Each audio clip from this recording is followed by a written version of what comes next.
இந்த காணொளியை கண்டேன். எனது மனதில் முளைத்த சிந்தனை நாற்றுக்களை உங்களின் உயர்ந்த உள்ளத்தில் பதிவிடுகிறேன். வீங்கி வரும் விவசாய வேதனை. சாப்பிடும் கூட்டம் பெருகிக் கொண்டே இருக்கிறது. பயிர் செய்யும் கூட்டம் வயிறுகாய வரப்புகளில் வலம் வருகிறது. விளைவித்தவன் விரல்கள் வீங்கி விக்கி நிற்கிறான். வாங்கி விற்றவன் விரல்களுக்குள் அடக்க முடியாமல் பணத்தை எண்ணுகிறான்.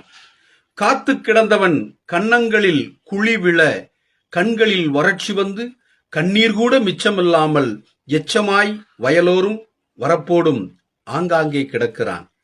சாப்பிடும் கூட்டம் சமத்தாய் பல விவகாரங்கள் பேசி, அறிவு ஜீவிகளாய் வலம் வந்து, அடுத்து என்ன தின்னலாம் என மெனு கார்டை மெல்ல கண்களால் மேய, ஆடம்பர பொருட்கள் ஆங்காங்கே களைகளைப் போல் அங்கமெல்லாம் ஒட்டி கிடக்க, கைபேசியில் கரைந்து கிடக்கும் மனித கூட்டம்.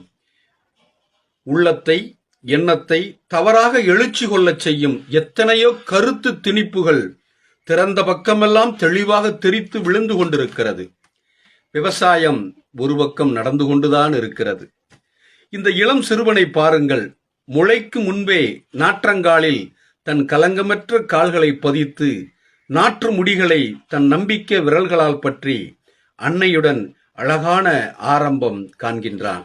ஆகா, அந்த வயலுக்குள் தம்பி, நீ நடக்கும் நடைக்கு ஈடு இணை இந்த உலகில் எதுவும் இல்லையப்பா. பால்குடி மறக்கும் முன்பே பாரத குடிமக்களுக்கு உணவளிக்க உழவுக்குள் வந்த உயர் மாமணியே, உனக்கு கோவணம் கூட இல்லையப்பா. விவசாயத்தை பற்றி கவலையே படாத கூட்டத்தை விட நீ குபேரனப்பா. தங்கமே, உன் பிஞ்சு விரல்கள் நம்பிக்கை தருகிறதப்பா.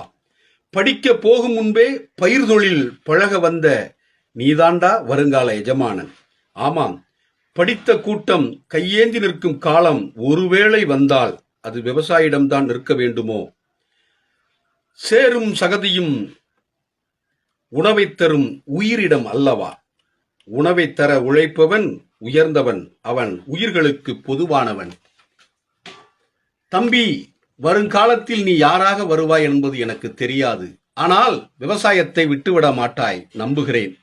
நானும் இதை கடைபிடிப்பேன். நண்பர்களே, சாப்பிடும் பொழுது ஒன்றை மட்டும் அனைவரும் அழுத்தமாக எண்ணிக்கொள்வோம். இறைவா, இந்த உணவு எனக்கு இப்பொழுது கிடைப்பதற்கு காரணமாக இருந்த அந்த விவசாயியும் அவர் குடும்பமும் இப்பொழுது பட்டினியாக மட்டும் இருந்துவிடக் கூடாது இறைவா என்று எண்ணி அந்த உணவில் கையை வைக்க வேண்டும். ஆம் நண்பர்களே, எவ்வளவுதான் கண்டம் விட்டு கண்டம், கிரகங்கள் விட்டு கிரகங்கள் ஏவுகணைகளை பறக்கவிட்டாலும் அரிசியை நெட்டில் டவுன்லோடு செய்யவே முடியாது. விவசாயம் வாழ வேண்டும், வளர வேண்டும். சாப்பாடு வசதியுள்ளவர்களுக்கு கொடுத்தால் அது விருந்தாம், சாதாரணமானவர்களுக்கு கொடுத்தால் அன்னதானமாம். வார்த்தையில் கூட எவ்வளவு தெளிவாக இருக்கிறார்கள். ஆம், கடும் உழைப்பாளிகளே, கடினமாக மட்டும் உழைத்தால் முன்னேறவே முடியாது. கவனமாகவும் உழைக்க வேண்டும். வெங்காயம் விலை ஏறியதற்கு எவ்வளவு கூப்பாடு, ஊரோடு கண்ணீர் வடித்தனர். அது விலையில்லாமல் அழுகி சாலையில் கொட்டினானே விவசாயி. அப்பொழுதெல்லாம் எங்கேயா போனீர்கள் அறிவாளி கூட்டங்களே?